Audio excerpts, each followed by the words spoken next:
അല്ല എന്റേത് big boss ഒരു മേജർ റോൾ എന്ന് പറയാൻ പറ്റില്ല. ഇല്ല. ഓക്കെ. അങ്ങനെ അല്ലാതെ തന്നെ ഒത്തിരി പ്രശ്നങ്ങളുണ്ട്. ബിഗ് ബോസ് എന്ന് പറയുന്നത് ഞങ്ങൾ ഒരു 2.5 മാസം 64 ദിവസം ഞങ്ങൾ തമ്മിൽ മാറി നിന്നു എന്നതാണ് അതിനകത്ത് ഒരു ഒരു ഒരു ഇത് വന്നത്. പക്ഷെ അതൊന്നും അല്ല പ്രശ്നങ്ങൾ. ഞാൻ പറഞ്ഞു ഞങ്ങളുടെ പ്രശ്നങ്ങൾ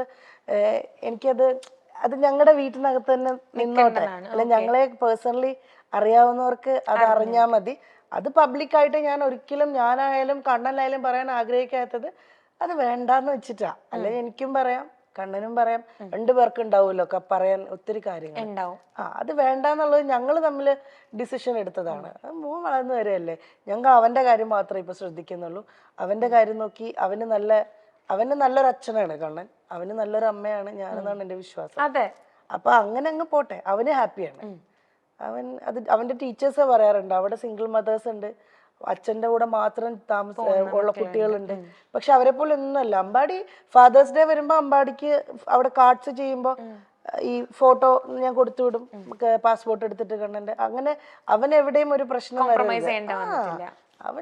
അവൻ ഹാപ്പി ആയിട്ടിരിക്കണം, അത്രേ ഉള്ളൂ. അത് പുള്ളി അങ്ങനെ തന്നെയാ. എന്തായാലും മോനെ വിളിക്കും, പറ്റുന്ന പോലെയൊക്കെ വീഡിയോ കോളിൽ ചെയ്ത് സംസാരിക്കും. അവന് ഫോണുണ്ട്, അവന്റെ ഫോണിൽ വിളിക്കും. ചിലപ്പം ഈ കളിയുടെ കൂടുന്നതുകൊണ്ട് ഫോൺ എടുക്കത്തില്ല, വേഗം കട്ടിയിട്ട് പോകും. അതിപ്പോ എന്റെ അടുത്തുനിന്ന് ഷൂട്ടിങ്ങിന് ആളിവൻ പോയാലും കിട്ടാൻ വലിയ പാടാ. ലൈനില് വലിയ നടനായി പോകും. ഇവിടുന്ന് പോയാ കഴിഞ്ഞാ ജിജിയമ്മയൊക്കെ കൊണ്ടുപോകുന്നത് എനിക്ക് ഷൂട്ടോ അല്ല എന്തെങ്കിലും തിരക്കുണ്ടെങ്കിൽ. അപ്പത്തേക്കിനും വിളിച്ചാ വരെയ പോലില്ല. പിന്നെ ആ ലോകത്തിലായി. പിന്നെ രാത്രിയിലൊക്കെ അമ്മ ഷൂട്ടിങ് ഉറക്കം വരുന്നത് സംഭവമാണ്. ചേച്ചി പോവാറുണ്ട് അവന്റെ കൂടെ? വല്ലപ്പോഴും ഒക്കെ പോവാറുണ്ട്. പക്ഷെ കണ്ടിന്യൂസ് നിക്കത്തില്ല ഞാൻ. കാരണം ഇവന് ഇഷ്ടം ഇവന്റെ ആ സർക്കിളിൽ അങ്ങനെ നിക്കാണ്. ഞാൻ എന്റെ കുറച്ച് റെസ്ട്രിക്ഷൻ വരും. അമ്പാടി ഇവിടെ വാ, അമ്പാടി ഇവിടെ നിൽക്കി, അമ്പാടി ഇവിടെ നിൽക്കി. ഞാനില്ലെങ്കിൽ ജിജിയമ്മയുടെ അടുത്ത് കുറച്ചൊക്കെ നമ്പർ എടുക്കും. പിന്നെ ചെറുതും കൂടെ ആണല്ലോ, അപ്പൊ ഭയങ്കര കൺസേൺ കൂടെ കിട്ടൂടാ കള്ള നിനക്ക്, അല്ലേ? അതെ. ഇപ്പൊ ഞാൻ ചേച്ചിയുടെ അടുത്തൊരു ക്വസ്റ്റ്യൻ ചോദിക്കുകയാണെങ്കിൽ, നമ്മുടെ പ്രൊഫഷണൽ ലൈഫിൽ ഭയങ്കരമായിട്ട് ഷൈൻ ചെയ്ത് നിൽക്കുന്ന ഒരാളാ ചേച്ചി, ഭയങ്കരമായിട്ട് എല്ലാവരും നോട്ടീസ് ചെയ്യുന്ന ഒരാളാ ചേച്ചി. ചേച്ചിക്ക് എപ്പോഴെങ്കിലും തോന്നിയിട്ടുണ്ടോ പേഴ്സണൽ ലൈഫിൽ ഒരു ഫെയിലിയർ ആയി പോയി എന്ന് തോന്നണുണ്ടോ? ഇല്ലില്ല, ആ സ്റ്റേജ് കഴിഞ്ഞു മോളെ. ഞാൻ പറഞ്ഞല്ലോ, ഞാൻ പറഞ്ഞില്ലേ നേരത്തെ, എന്ത് പ്രശ്നം വന്നാലും നമ്മൾ അവിടുന്ന് തിരിച്ച് എണീറ്റ് വരിക എന്നുള്ളതാ.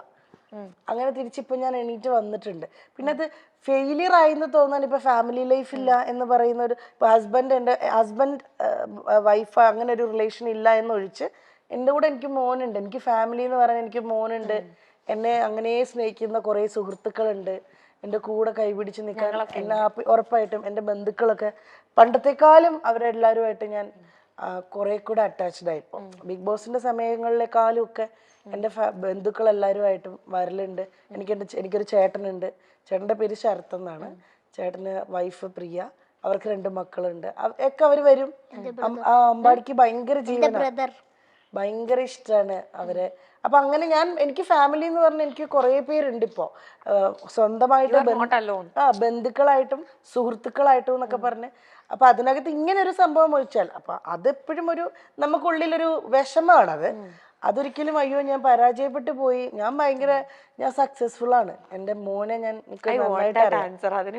സക്സസ്ഫുൾ ആയിട്ട് തന്നെ ഇരിക്കുന്നത്. എൻ്റെ മോനെ ഞാൻ നന്നായിട്ട് എനിക്ക് നോക്കാൻ പറ്റുന്നുണ്ട്, അവന്റെ കാര്യങ്ങൾ നോക്കാൻ പറ്റുന്നുണ്ട്, അവൻ ഹാപ്പിയാണ്.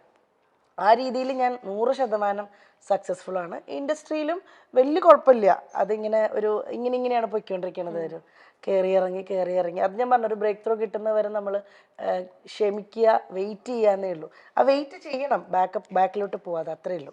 എനിക്ക് ശരിക്കും ചേച്ചി പറയുമ്പോൾ ശരിക്കും ഫീൽ ചെയ്യുന്നുണ്ട്. ഇപ്പൊ ഞാൻ ചേച്ചിയുടെ അടുത്ത് ആ ക്വസ്റ്റ്യൻ ചോദിക്കാനുള്ള കാരണം എന്ന് വെച്ചാൽ കുറെ ഇപ്പൊ സൊസൈറ്റിയിലാണെങ്കിലും കുറെ പേരുടെ വിചാരമുണ്ട് ഇപ്പൊ സെപ്പറേറ്റഡ് ആയി എന്ന് പറഞ്ഞു കഴിഞ്ഞാൽ ദാറ്റ് മീൻസ് ഒക്കെ എന്തൊക്കെയോ തീർന്നു പോയി, അല്ലെങ്കിൽ ലൈഫിന്റെ എന്താണ് ഫുൾ സ്റ്റോപ്പ് ആയി എന്നൊക്കെ.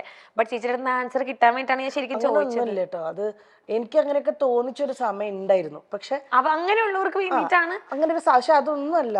ഇപ്പൊ അമ്പാടിക്ക് ഒത്തിരി കാര്യങ്ങൾ ചെയ്യാനുണ്ട്. എനിക്കിപ്പോ 34 വയസ്സ് കഴിഞ്ഞു. എനിക്ക് ഇനിയും കിടക്കുകയാണ് ഒരുപാട് വർഷങ്ങൾ. നല്ല ഒത്തിരി കാര്യങ്ങൾ ചെയ്യാൻ, ഒത്തിരി സിനിമകൾ ചെയ്യാൻ, അല്ലെങ്കിൽ ഒത്തിരി എന്തെങ്കിലുമൊക്കെ ബിസിനസ് കാര്യങ്ങൾ ചെയ്യാൻ ഒക്കെ ഇനിയും കിടക്കുകയാണ്. നമുക്കൊന്നും ആരും എവിടെയും പരാജയപ്പെട്ടു പോകുന്നില്ല. ദൈവം അനുഗ്രഹിച്ച് നമുക്ക് വേറെ അസുഖങ്ങളോ പ്രശ്നങ്ങളോ ഇല്ല. ലൈഫിൽ ഏറ്റവും വലിയ പ്രശ്നം എന്ന് വെച്ച് കഴിഞ്ഞാൽ ഭയങ്കരമായ രോഗങ്ങൾ പിടിപെടുന്നതാണ്. അതൊന്നും ഇല്ലാത്തിടത്തോളം ഞാനും എൻ്റെ ഫാമിലിയും അല്ല എന്നെ ഞാനും ചുറ്റപ്പെടുന്ന ആൾക്കാരെല്ലാവരും ഹാപ്പിയാണ്. രോഗങ്ങൾ ആർക്കും വരാതിരിക്കട്ടെ.